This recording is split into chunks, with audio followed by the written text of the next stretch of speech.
भाऊ सहज घरचीला विचारलं, सहज रात्रीच्या टायमाला सहज विचारलं. बरं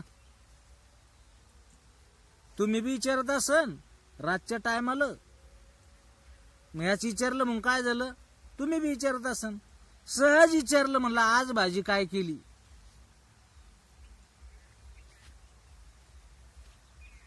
काय सांगावं बरं, तुमच्या घरी काय सांगतात बरं बाया. मी बी विचारलं, म्हणलं काय भाजी केली आज, तर मला सांगितलं आज आपल्या घरी बेसन पोळी केली, बेसन पोळी. अरे वा, बेसन पोळी म्हणल्यावर लयच मन खुलतं का नाही बरं. बेसन पोळी केली म्हणे. बर म्हणलं, दरसाक बसलो बसलो बसलो आणि लगेच कॅटली उचलली, रिकामी कॅटली. निघलो घराच्या बाहेर. लगेच बायकोन आवाज दिला, इकडे या.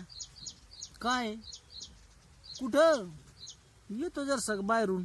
काय ते डबं कॅटली कशाला चालवली. म्हणलं शेजारच्या घरून लयच मस्त वास येऊ राहिला. मग त्या बाई जरा पिरमळ बाई आहेत त्या. म्हणलं स्वभाव चांगला आहे, मयाळू आहे, जरस पळीकस येतो घेऊन. वा घरात पळीकस आणून राहिले, पळीकस वा घरात. पहिले बेसन पोळीस का रोग येतो का असा.